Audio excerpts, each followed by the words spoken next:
Sir एक medical paper chapter जाते हैं आया भी एक क्वेश्चन राइट से और उससे समझ जाते हैं होता होता है, तो कोई इतनी बड़ी बात नहीं है।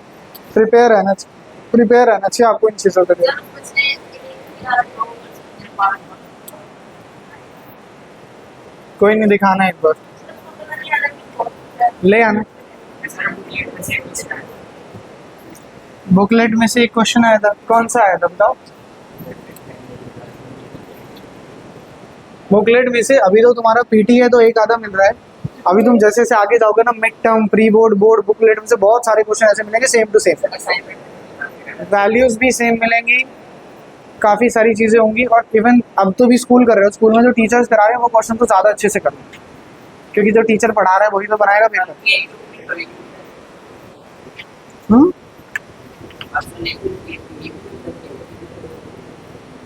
हाँ मतलब थोड़ा वो चेंज होता है।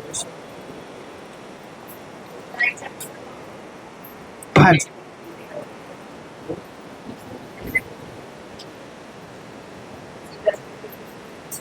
चलिए बस शांत हो जाइए।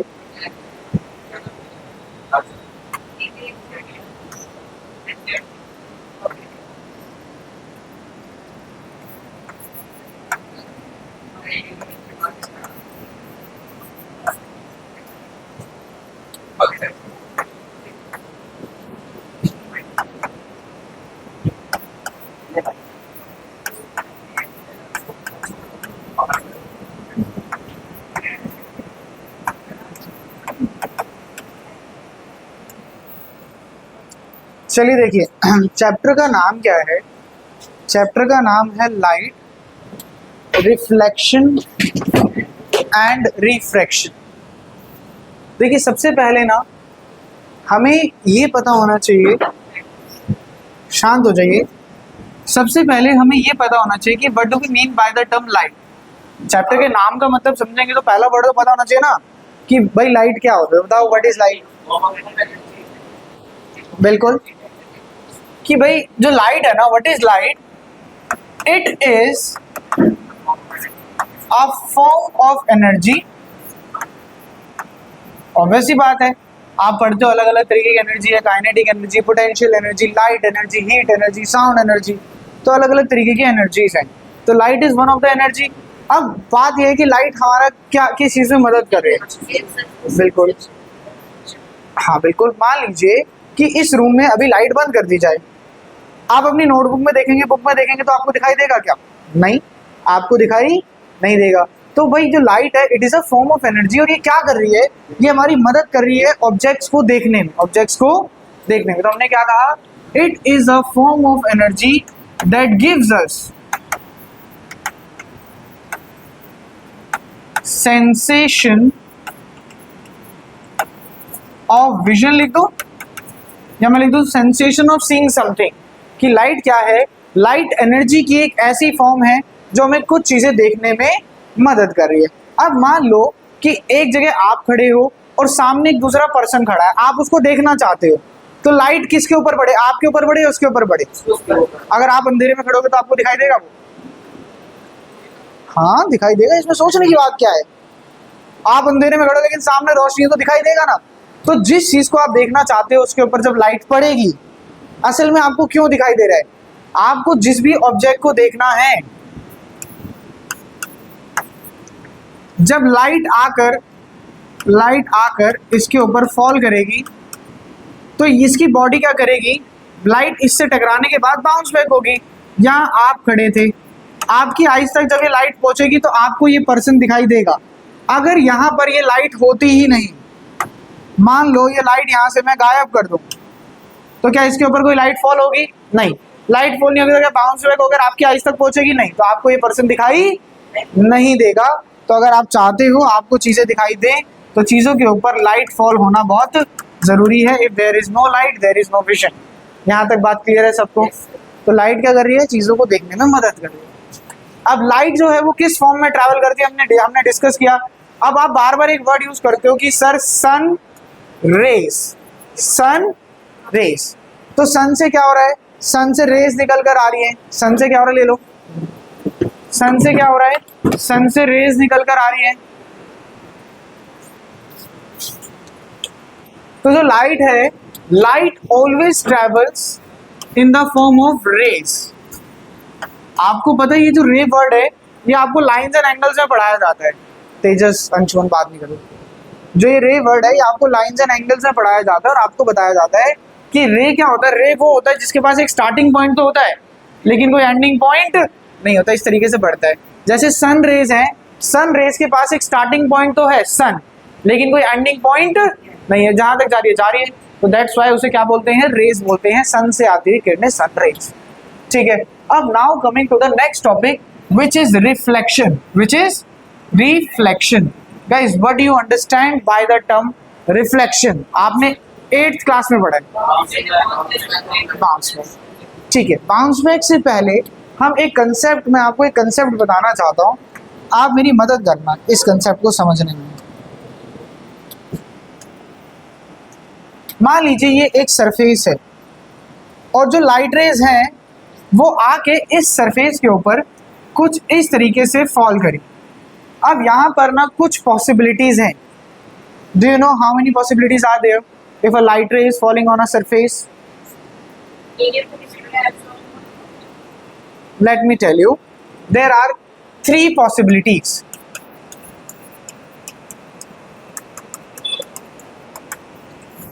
What are these 3 possibilities? Guys, the first possibility is ये लाइट रे आएगी, यहाँ पे टकराएगी और टकराने के बाद यहाँ से क्या हो जाएगी, बाउंस बैक हो जाएगी। Like when we are watching in a mirror.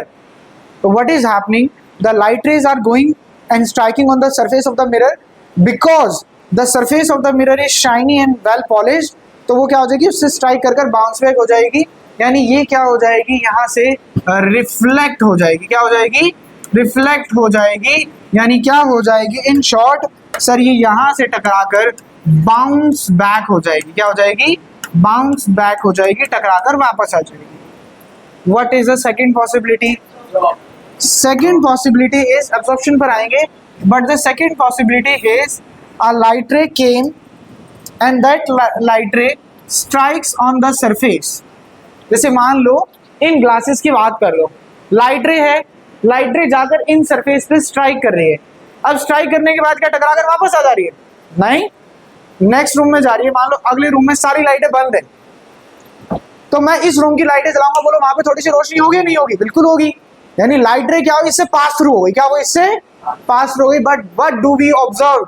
We observed that when the light ray passed from one medium to the second medium, तो उसका पाथ स्ट्रेट नहीं था, वो थोड़ी सी क्या हो गई, डेविएट हो गई, बेंड हो गई।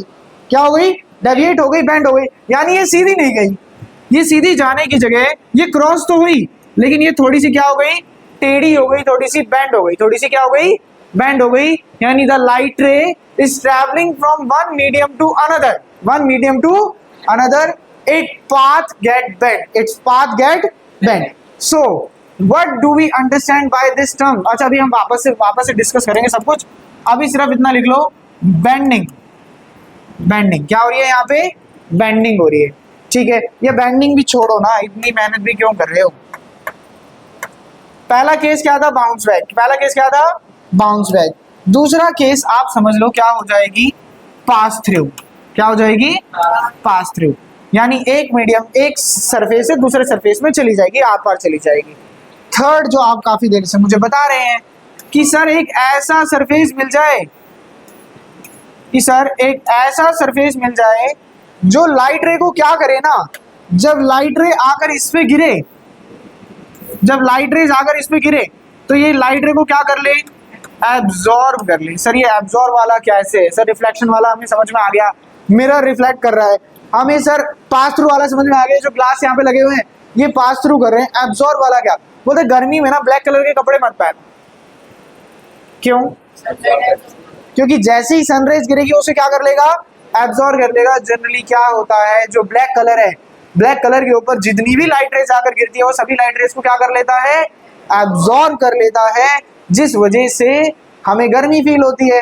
तो 3 हमने कहा, whenever a light is striking on a mirror, sorry, हमने कहा whenever a light is striking on a surface there are three different possibilities. The first possibility is it will bounce back, the second possibility is it will pass through, and the third possibility is the light ray will get absorbed. क्या हो जाएंगी? Absorb कर लिया जाएगा, light energy को क्या कर लिया जाएगा? Absorb कर लिया जाएगा. Now coming to the name of our chapter, light हमने डिस्कस किया. Light is a form of energy that gives us sensation of vision, यानी कुछ देखने में मदद कर रहा है. Now what is reflection?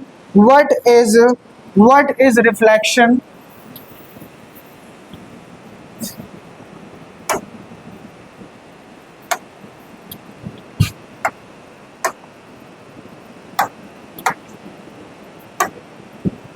What is reflection? तो मैंने कहा रिफ्लेक्शन क्या है?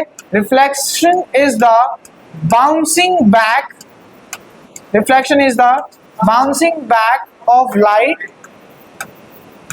after striking on a surface.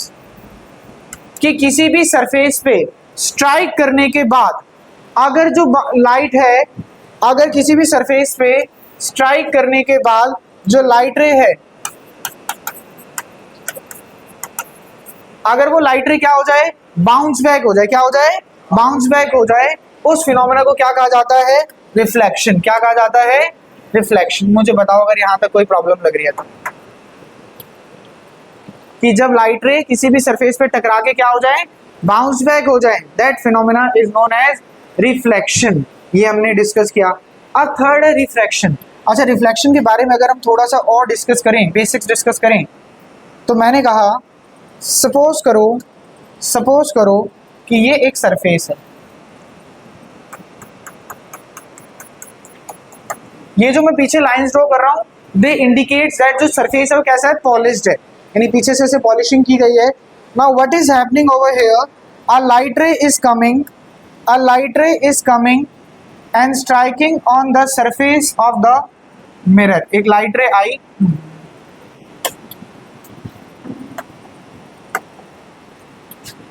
एक लाइट रे आई और आके मिरर के सरफेस पे क्या करा? उसने स्ट्राइक किया. अब ध्यान से सुनना कुछ चीजें. The ray that comes and strikes on the surface of a mirror is known as incident ray. इसे क्या कहा जाता है? Incident ray. अब स्ट्राइक करने के बाद, because it is a very highly polish surface, तो ये लाइट रे क्या हो जाएगी? बाउंस बैक हो जाएगी. क्या हो जाएगी? बाउंस बैक हो जाएगी. अब यहां से मान लेते हैं ये बाउंस बैक हुई और ये बाउंस बैक होकर कुछ इस तरीके से आ गई, इस तरीके से आ गई. So the ray that is bouncing back, that ray is known as reflected ray. That ray is known as reflected ray. जो आकर टकराई that is known as incident ray. जो टकरा के बाउंस बैक हो गई that is known as reflected ray. अब हम क्या करते हैं? Whenever we get such a situation, तो हम यहाँ पर जिस भी पॉइंट पर एक इंसिडेंट रे आकर टकराती है, यहां पर आकर टकरा रही है, ये पॉइंट है, ये पॉइंट ऑफ कांटेक्ट है, यहां पर पी पॉइंट है. हम यहां पर क्या करते हैं? एक परपेंडिकुलर ड्रॉ करते हैं. क्या करते हैं? एक परपेंडिकुलर ड्रॉ करते हैं. जो सरफेस के साथ कितना एंगल बना रहा हो? 90 डिग्री. जो सरफेस के साथ कितना एंगल बना रहा हो? 90 डिग्री. ऐसी रे को हम नाम देते हैं नॉर्मल रे. क्या नाम देते हैं? Normal. I am just summarising everything for you. The ray that is coming and striking on the surface of a mirror is known as incident ray. The ray that is bouncing back after striking on the polished surface is known as reflected ray. And the ray which is perpendicular to the surface at the point of contact, at the point of incidence, point of incidence पे जो perpendicular है उसे हम क्या नाम देते हैं? Normal रे. क्या नाम देते हैं? नॉर्मल रे. यहां तक देखो, बताओ अगर किसी के मन में कोई डाउट आ रहा है.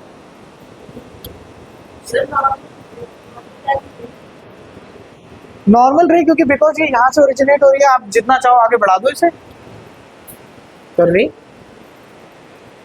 और कोई डाउट नहीं? एक और टर्म देख लो. जब इतना डिस्कस कर ही रहे हैं मालिक, तो थोड़ा सा और भी कर लेते हैं. इंसिडेंट रे और नॉर्मल रे. इंसिडेंट रे और नॉर्मल रे के बीच जो ये एंगल बन रहा है, इंसिडेंट रे और नॉर्मल रे के बीच में, ये बहुत धोखेबाज है.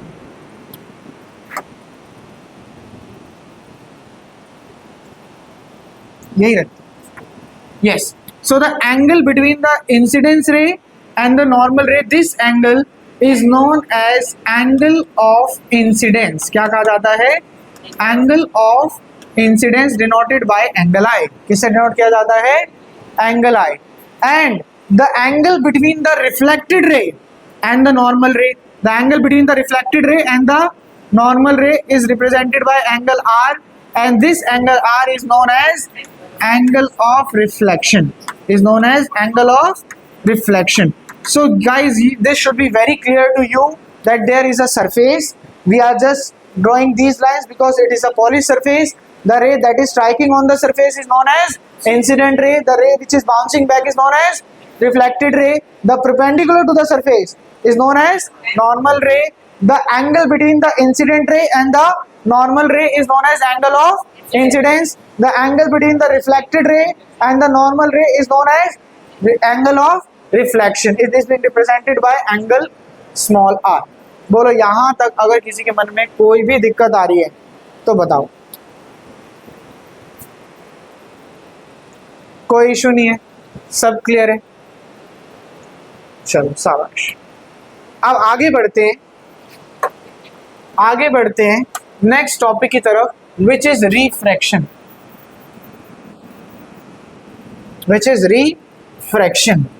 बताओ रिफ्रैक्शन क्या होता है?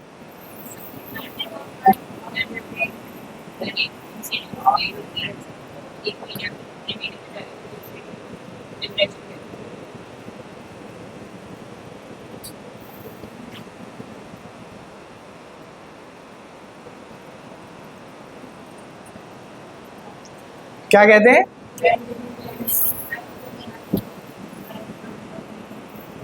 प्रॉपर डेफिनेशन याद करके आए हो तुम तो।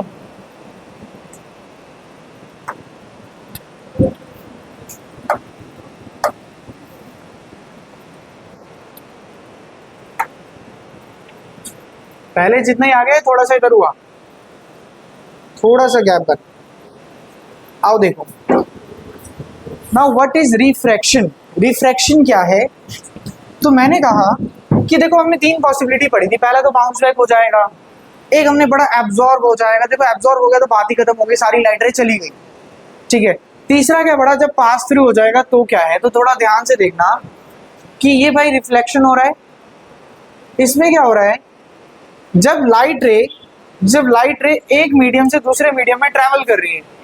अब ये एक सरफेस है, यहाँ से पहले एक मीडियम है, दूसरा मीडियम है। मान लो यहाँ पर है आपकी एयर और यहाँ पर है आपका वाटर। यानी मैंने क्या किया? मैंने ये पेन लिया और मैंने इस तरीके से इसे पानी के अंदर क्या कर दिया? डिप कर दिया। मान लो it is a glass of water और इसमें मैंने पेन को इस तरीके से डिप कर दिया। कभी करके देखा है आप लोगों ने? क्या होता है? वो टूटा हुआ दिखाई नहीं देता है, वो थोड़ा सा टेढ़ा दिखाई देता है। देखो कैसा दिखाई देगा? मान लो this is a glass. Next class में आपको करके दिखा देंगे, अभी मेरे पास ग्लास है नहीं। दिस इज अ ग्लास, इतना पानी भरा है और आपने ना इसके अंदर यही पेन डाल दिया। तो यहां तक तो ऐसा होगा और अंदर पता कैसा दिखाई देगा? ऐसा, यानी टेढ़ा दिखाई देगा। कैसा दिखाई देगा? टेढ़ा। अब ये टेढ़ा कैसे हो गया? ये टेढ़ा ऐसे हो गया कि सर एक कंसेप्ट होता है, ये कंसेप्ट क्या कहता है कि व्हेनेवर अ लाइट रे स्ट्राइक्स ऑन अ सरफेस, जब भी लाइट रे एक सरफेस पे जाके स्ट्राइक करती है, and when it moves from one medium to another, जब ये एक मीडियम से दूसरे मीडियम में मूव करती है, तो ये सीधी जाने की जगह अपने पाथ से थोड़ी सी क्या हो जाती है? बेंड हो जाती है, डेविएट हो जाती है। क्या हो जाती है? बेंड हो जाती है, डेविएट हो जाती है। जो रे आकर टकराई इसको हम क्या बोलते हैं? Incident ray. क्या बोलते हैं? Incident ray. और जो बेंड हो गई इसे हम क्या बोलते हैं?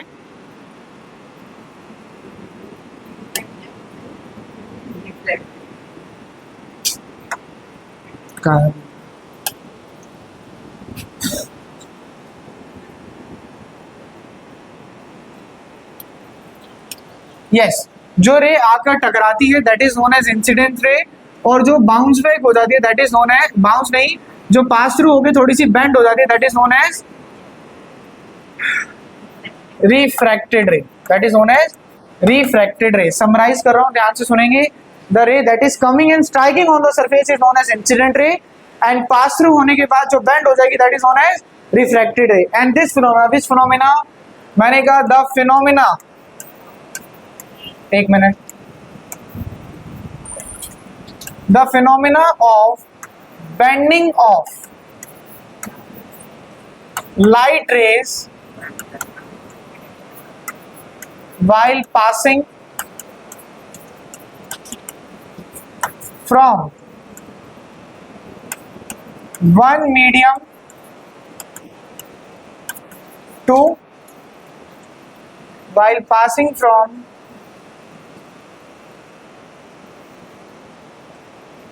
जब नहीं पकड़ना है तब हाथ में आ गई, बताओ ये हंस कौन रहा है? इसकी तो अलग से अभी आगे पिटाई कर दो, रुक जाओ जरा। घर था ना ये, तो बस आज तो तुमने सही पकड़ लिया इसे।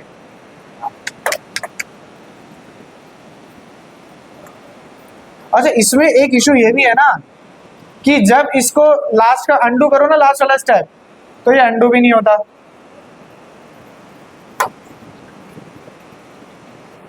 बड़ा मुश्किल है।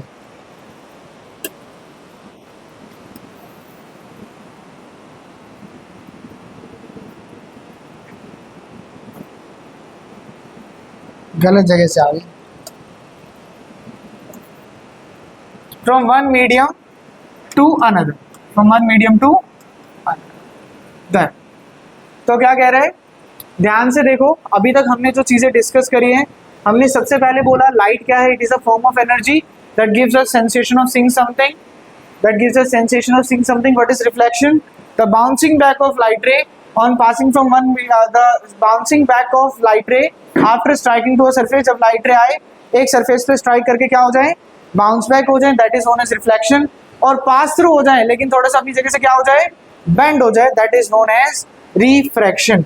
तीनों चीजों को आराम से देख लो, तीनों चीजों को आराम से देख लो। और किसी को कोई प्रॉब्लम लग रहा है तो बताओ, जल्दी से देखो, बताओ कोई प्रॉब्लम लग रहा है।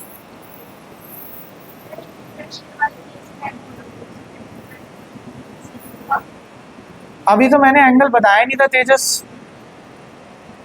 ये तो बड़ा अलग सवाल आ गया आपका एकदम से।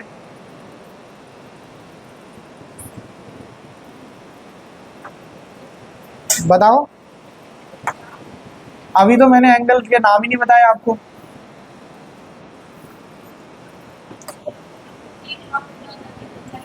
करते हैं, अभी डिस्कस करते हैं।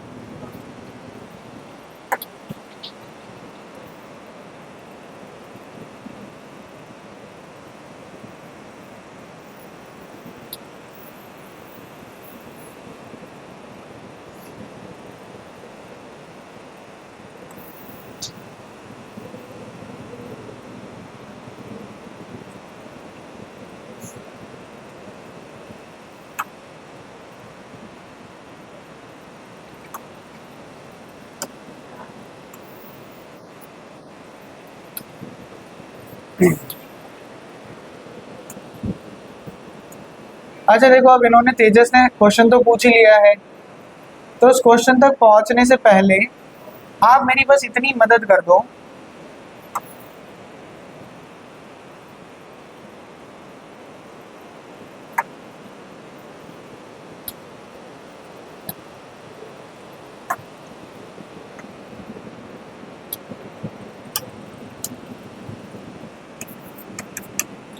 अच्छा एक बात बताओ, क्या मैं इसमें नॉर्मल रे नहीं बना सकता? बोलो। बिल्कुल बना सकता हूँ। अगर मुझे डायग्राम ही उड़ाना हो तो मैं डायग्राम उड़ा देता हूँ, दोबारा ही बनवा देता हूँ, जितनी इसमें लाइनें वो हो गई हैं।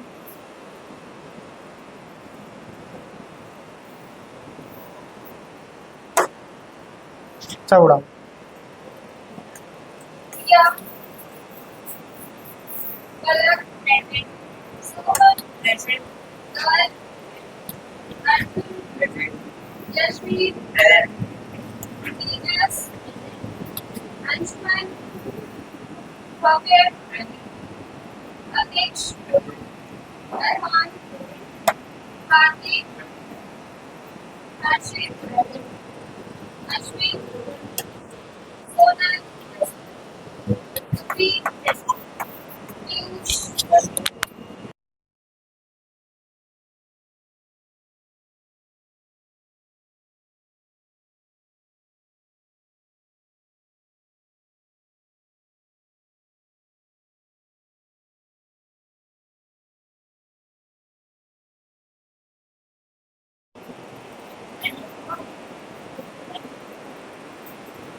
अब देखो, ये रे जब आगे सरफेस पे स्ट्राइक करी तो इसे क्या करना चाहिए था, इसे सीधा जाना चाहिए।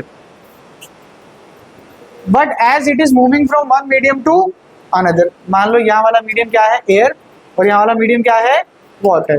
तो as it is moving from one medium to another, ये थोड़ी सी क्या हो जाएगी, बेंड हो जाएगी। यही तो हमने पढ़ा, हमने क्या पढ़ा था, the phenomena of bending of light while passing from one medium to another. यानी जब लाइट रे एक मीडियम से दूसरे मीडियम में जा रही होगी तो थोड़ी सी क्या हो जाएगी, बेंड हो जाएगी। तो ये जो रे आके टकराई, दैट इज इंसिडेंट रे। जो बेंड हो गई उसे क्या बोलोगे आप, रिफ्रैक्टेड रे।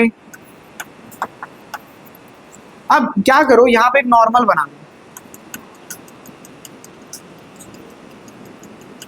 और मुझे बताओ the angle between the normal रे एंड द इंसिडेंट रे। क्या कह रहे हो, और कैसे बनेगा बताओ। नॉर्मल होता है जो सरफेस पे परपेंडिकुलर होता है। पहले आपके क्वेश्चन का आंसर करता हूँ तेजस। तो ये सरफेस है और यहाँ पे परपेंडिकुलर तो ऐसे ही आएगा।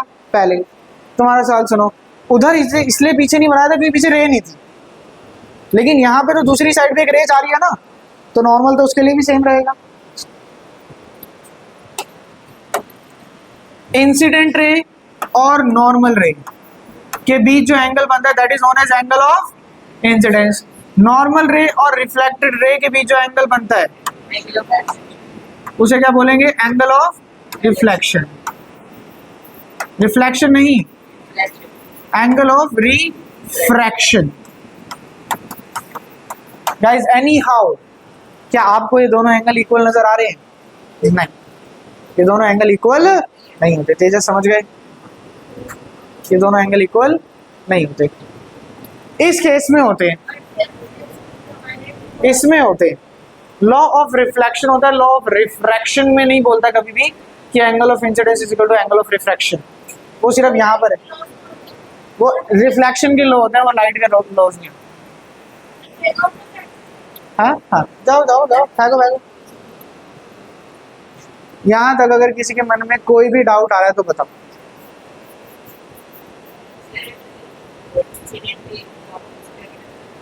Very good question.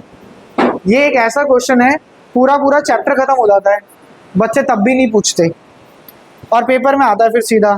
इन्होंने बड़ा अच्छा सवाल किया, इन्होंने कहा कि सर एक बात बताओ, अगर जो ये हमारी इंसिडेंस रे है ये सीधा नॉर्मल से ही आ गई तो, यानी सर ये मेरा सरफेस है और आप क्या करो, इस बार आप ना, आप पहले मान लो ये आपकी नॉर्मल है और आप क्या करो, इस बार रे को ना सीधा नॉर्मल से ही ले आओ।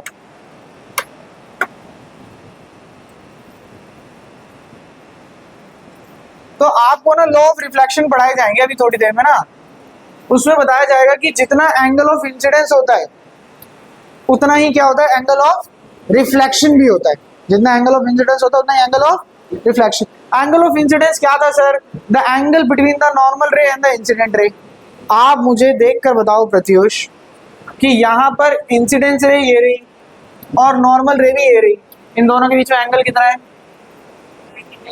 90। कैसे, ये भी जीरो, ये भी इंसिडेंस है और यही नॉर्मल है, तो इनके बीच में 180 डिग्री एंगल है। इनके बीच में एंगल कितना है, 0 डिग्री। कितना है, 0। अगर गाइस एंगल ऑफ इंसिडेंस 0 है तो एंगल ऑफ रिफ्लेक्शन भी कितना होगा, 0 होगा। तो वो लाइट रे क्या करेगी ना, वो 0 डिग्री का एंगल बना के यहाँ से क्या हो जाएगी, बाउंस बैक। क्या हो जाएगी, बाउंस बैक। तो वो टकराएगी और ऐसे यहाँ चली जाएगी। बोलो कोई प्रॉब्लम लग रही है? अगर यही काम रिफ्रैक्शन में हो जाता तो यानी एक ऐसे सरफेस पे हो जाता जो इतना पॉलिश नहीं है, तो क्या होता?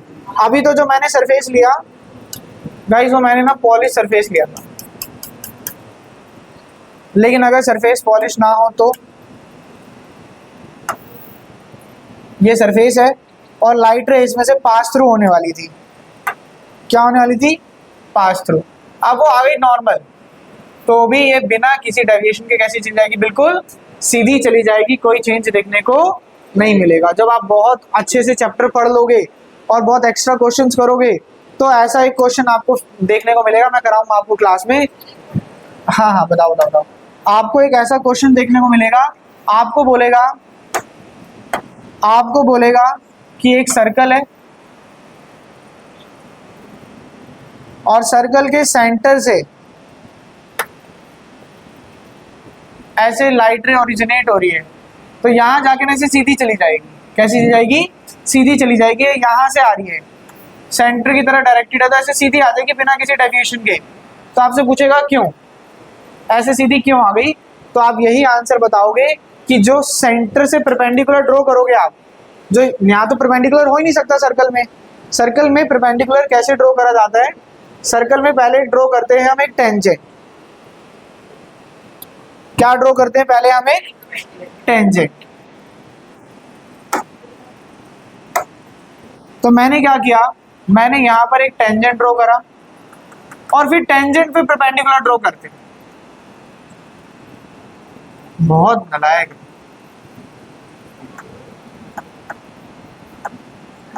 अब जब मेरे हाथ में आती है तो मैं उठा देता हूँ इसे।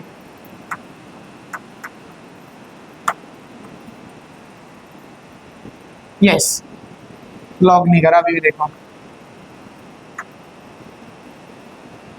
अब कहीं नहीं जाएगी। तो मैं क्या करता हूँ, मैं जब टेंजेंट के ऊपर परपेंडिकुलर ड्रॉ करता हूँ तो वही मेरे सरफेस सर्कल का परपेंडिकुलर होता है। अब ये नॉर्मल है, यही नॉर्मल है, यहीं पर परपेंडिकुलर बन रहा है, यहीं पर परपेंडिकुलर बन रहा है, यहीं पे रे आ रही है, तो एंगल कितना बना? 0। तो ऐसे सीधी चली जाती है। जब चैप्टर पूरा हो जाएगा ना तब ऐसे क्वेश्चंस करेंगे, काफी बार पेपर में आते हैं। ठीक है, फिलहाल वापस आ जाओ और तुम इतनी आगे मत जाओ और सिर्फ इन तीनों चीजों को देखो और मुझे बताओ अगर किसी के मन में कोई भी डाउट नहीं आएगा। एक बार पहले चैप्टर पूरा होने दो फिर कराऊँ। अभी तुम्हें ये नहीं पता रेस वर्क कैसे करती है, अभी तो तुमने शुरू करा है चैप्टर, मैंने नहीं समझाया ना। आराम से देखो, बताओ कोई प्रॉब्लम लग रही है?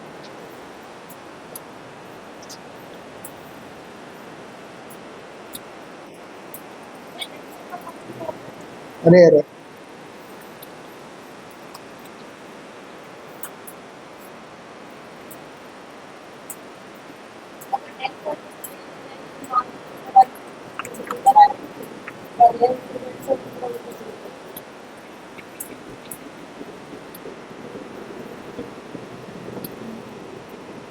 कोई दिक्कत नहीं लग रही है, सब सॉर्टेड लग रहा है।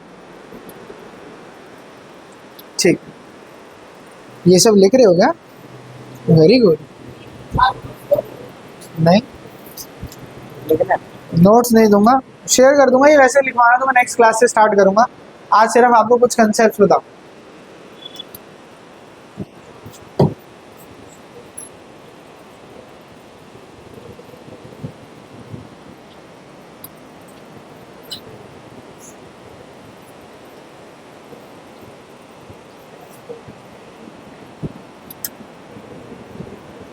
अब हम चैप्टर को किस तरीके से पढ़ने वाले हैं, आपको चैप्टर को इसी तरीके से पढ़ाया जाएगा। First half will be totally based on reflection.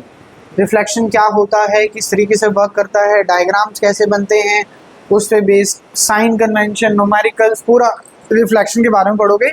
फिर चैप्टर का फर्स्ट हाफ खत्म हो जाएगा। वहाँ तक चैप्टर अगर मैं कंपेयर करूँ दोनों पोर्शन को तो वहाँ तक आसान होगा चैप्टर। फिर जब आप रिफ्रैक्शन के बारे में पढ़ना स्टार्ट करेंगे तो refraction is a bit complicated topic as compare to the reflection.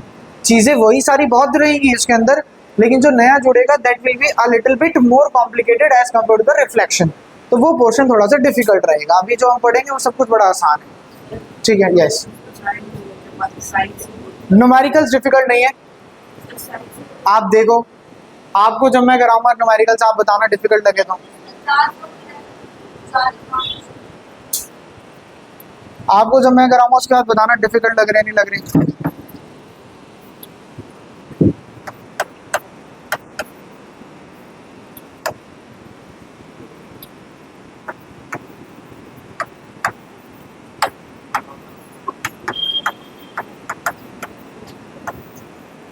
Laws of reflection, देखिए बहुत सिंपल सा कंसेप्ट है।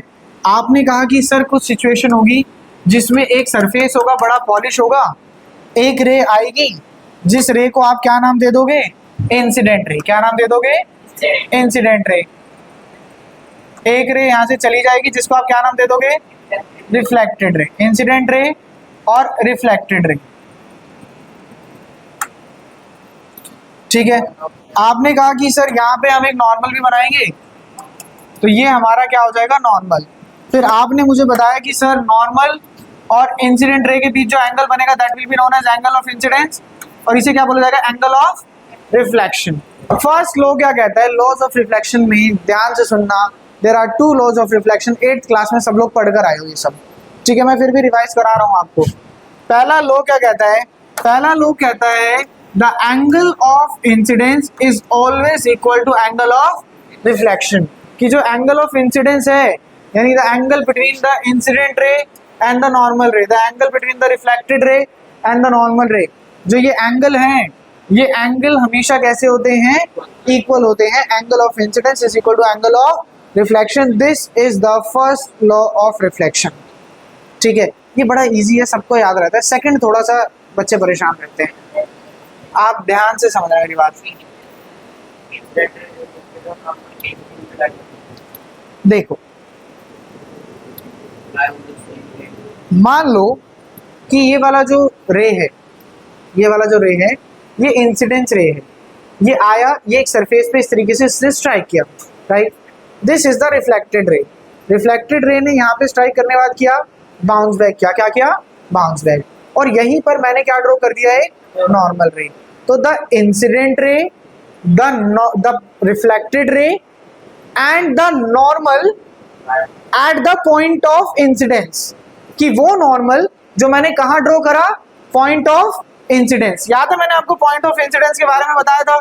मैंने आपको बोला ये जो पॉइंट है, ये पॉइंट क्या है, पॉइंट ऑफ इंसिडेंस, जहां पे आगे रे टकरा रहा है। नॉर्मल तो गाइस मैं यहाँ भी ड्रॉ कर सकता था, नॉर्मल क्या परपेंडिकुलर, यहाँ भी ड्रॉ कर सकता था, यहाँ भी ड्रॉ कर सकता था, नॉर्मल तो जितने मर्जी बनाओ। लेकिन मैं क्या कह रहा हूँ, ये कौन सा नॉर्मल है जो कहां पे आके टच कर रहा है, पॉइंट ऑफ इंसिडेंस। तो अब दोबारा से सुनो, द इंसिडेंट रे, the reflected ray and the normal at the point of incidence all lie in the same plane, all lie in the same plane। same plane का मतलब क्या है, आप देखो ये प्लेन के ऊपर लाई कर रहे हैं। किसके ऊपर लाई कर रहे हैं, प्लेन के ऊपर। कभी भी ना ऐसा नहीं होगा कि ये यहां से बाहर निकल जाए या फिर ये यहां से पीछे आ जाए। अगर ऐसे हो जाएगा क्या एक प्लेन के अंदर आ सकते हैं, नहीं। अभी मैंने बोर्ड के ऊपर बना रखा है, अभी जो मैंने डायग्राम बना रखा है ये बोर्ड के ऊपर बना रखा है। तो इंसिडेंट रे भी बोर्ड के ऊपर है, रिफ्लेक्टेड रे भी बोर्ड के ऊपर है, नॉर्मल। क्या ऐसा कुछ हो रहा है, ये वाली रे पीछे चली जा रही है, नहीं। क्या ऐसा हो रहा है, बाहर आ रही है, नहीं। They all lie in the same plane. तो मैं दोबारा रिपीट कर रहा हूं, काफी बार ऐसा होता है बच्चों को ना मतलब ही नहीं पता होता, सीधा रट कर जाते हैं। तो वो क्या कहता है, वो कहता है आपकी इंसिडेंट रे, आपकी रिफ्लेक्टेड रे, आपकी normal at the point of incidence, all ये तीनों की तीनों lie in the same plane, lie in the same plane। बोलो अगर किसी को प्रॉब्लम लग रही है तो बताओ। इंसिडेंट रे, नॉर्मल रे एंड द रिफ्लेक्टेड रे, they all lie in the same plane। बताओ अगर कहीं पर भी अगर ऐसा लग रहा है कि सर एक बार दोबारा बता दूं तो पूछो।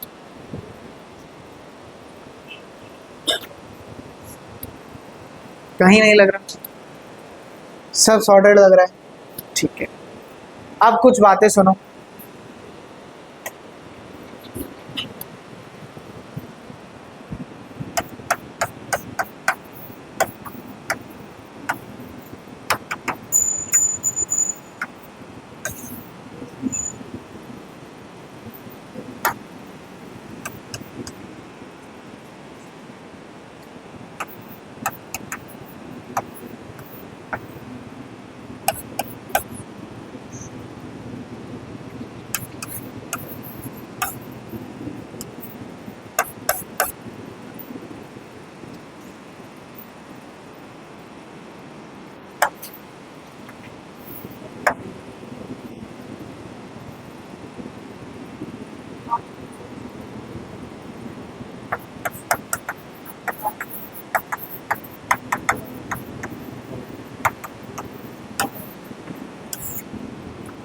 देखिए गाइस, कभी कभी क्या होता है, कभी कभी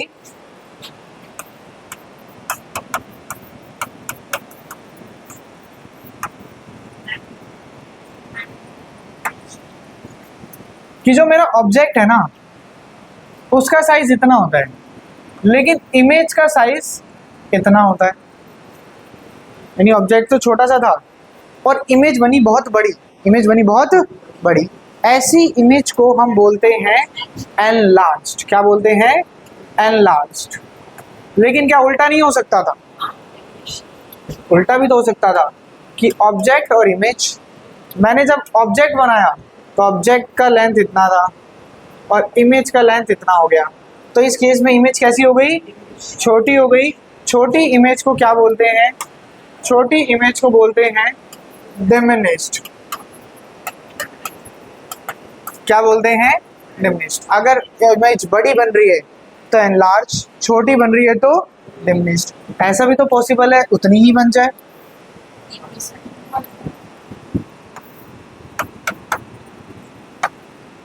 भाई ऑब्जेक्ट भी इतना ही था और इमेज भी इतनी बन गई, तो इक्वलाइज जैसा कुछ भी नहीं होता। इसे बोलते हैं सेम साइज। क्या बोलते हैं? Same size. क्या बोलते हैं? Same size.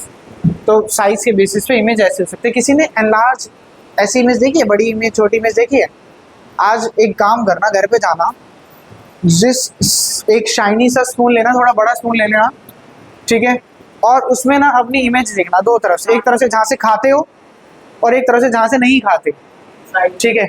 ऐसे ना आगे पीछे करके देखना, मुझे बताना क्या क्या देखने को आपको मिल रहा है। एक बार आप बहुत बड़े दिखाई दोगे, एक बार बहुत छोटे दिखाई दोगे। एक चीज और होगी, क्या होगी?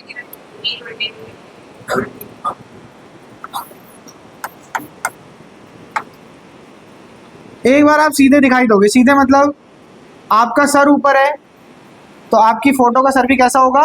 ऊपर होगा। लेकिन एक बार पता है क्या होगा? आप देख रहे हो ऐसे, आपका मुंह ना उसमें उल्टा दिखाई देगा। कभी देखा है किसी ने? आज जाके देखना, कौन सी साइड से देखोगे? जहां से खा रहे हो या पीछे वाली साइड से? नहीं नहीं नहीं, पीछे वाली साइड से। हाँ, पीछे वाली साइड से। नहीं नहीं नहीं, पीछे वाली साइड से। जहां से खाओगे वहां पे दिखाई देगा, पीछे वाली साइड को उल्टा नहीं दिखाई देगा, ठीक है। तो जहां से खाते हो वहां पे देखना, आप ना अपने आप को ऐसे आगे पीछे कर, कभी सीधा भी दिखाई दोगे, फिर चेंज करके देखना, आगे पीछे करके देखना, आपको उल्टा दिखाई दोगे। तो जब जिस डायरेक्शन में ऑब्जेक्ट है उसी डायरेक्शन में इमेज भी होती है, तो इसे क्या कहा जाता है? इरेक्ट। क्या कहा जाता है? इरेक्ट। और अगर उल्टा हो जाए तो क्या बोलते हैं हम? इनवर्टेड। क्या बोलते हैं? इन्वर्टेड। तो मुझे एक बार आराम से देख के बताओ, किसी को इरेक्ट में, इन्वर्टेड में अगर प्रॉब्लम लग रही है, या डिमिनिश्ड में, एनलार्ज में, या सेम साइज में प्रॉब्लम लग रही है तो बोलो। कोई प्रॉब्लम नहीं लग रही है? ठीक है। नेचर में गाइस दो तरीके की इमेज होती है, बिल्कुल, रियल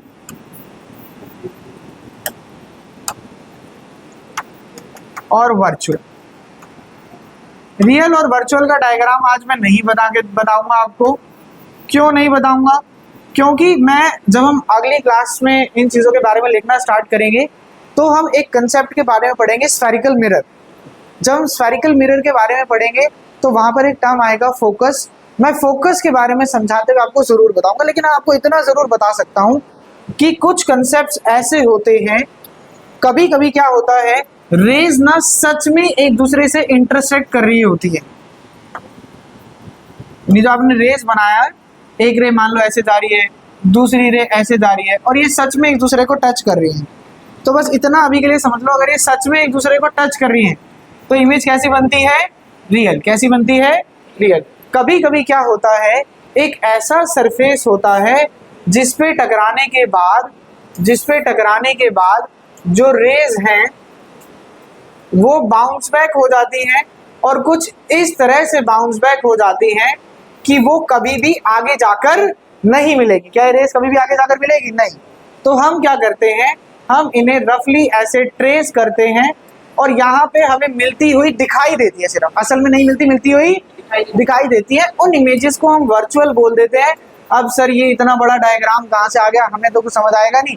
क्योंकि अभी तक हमने रेस के बारे में नहीं पढ़ा है, इसलिए मैं आपको रियल और वर्चुअल के बारे में नहीं बता रहा हूँ। लेकिन मैंने एक आइडिया दे दिया, जब रेस सच में इंटरसेक्ट करेंगी तो इमेज कैसी होगी, रियल, और जब इमेज इंटरसेक्ट करती है सिर्फ दिखाई देगी, अपीयर होगी, तो इस इमेज को क्या कहा जाता है, वर्चुअल। बोलो तेजस। वो दो रेस थी वो इंफिनिटी पे कैसे मिल सकती है, इंफिनिटी पे ये उधर चली जाएगी, ये वहां चली जाएगी। हाँ, अगर रेज आपस में पैरेलल होती तो हम जरूर अज्यूम करते कि जो ये रेज हैं ये इंफिनिटी पर मिलेंगे, लेकिन ये रेज पैरेलल नहीं। बताओ, अगर किसी के मन में जो जो आज हमने सीखा यहाँ तक कोई भी डाउट आ रहा है, कुछ भी ऐसा लग रहा है कि सर ये concept I am finding a little bit difficult, तो बताओ। लेटरल मैं ही बताऊंगा अभी, वो यहाँ पर है ही नहीं। वो जब मैं आपको नेक्स्ट क्लास में प्लेन मिरर की इमेज बताऊंगा ना, उसकी कैरेक्टरिस्टिक्स तब समझाऊंगा। अभी तो सिर्फ एक इंट्रोडक्शन दिया मैंने चैप्टर का, ये कुछ बेसिक चीजें जो चैप्टर में बार बार यूज होगी। अब जैसे मैं आपको बार बार बोलूंगा कि व्हेन अ रे स्ट्राइक्स एंड आफ्टर रिफ्लेक्शन, तो आपको पता होना चाहिए रिफ्लेक्शन क्या है, तो मैंने बहुत तसल्ली से आपको रिफ्लेक्शन समझा दिया और कुछ ऐसा नहीं बताया, वरना मैं स्फेरिकल मिरर के बारे में आज बता देता आपको कि ये कर्वेचर होता है या अपर्चर होता है, रेडियस ऑफ कर्वेचर, वो बहुत सारी चीजें दिमाग में आ जाती। लेकिन आज मैं आपसे सिर्फ इतना चाहता हूँ कि ये जो चीजें लिखी हैं ये, और ये जो चीजें लिखी हैं मैंने, ये आप लोगों को बहुत अच्छे से आपके दिमाग में फिक्स होनी चाहिए कि अब क्लास में कोई ऐसा बच्चा नहीं है जिसको ये ना पता रिफ्लेक्शन क्या होता है, या ऐसा बच्चा नहीं होना चाहिए जिसको ये ना पता रिफ्रैक्शन क्या होता है। ये सब आप लोगों को अच्छे से आना चाहिए। बताओ, कोई भी दिक्कत लग रही है? कोई दिक्कत नहीं है। अच्छा, आप लोगों को इंग्लिश की क्लासेस के बारे में कुछ इन्फॉर्मेशन मिली है क्या? नहीं मिली है? 1 मिनट दो जरा फिर मुझे। आपको बताया ये फर्स्ट ऊपर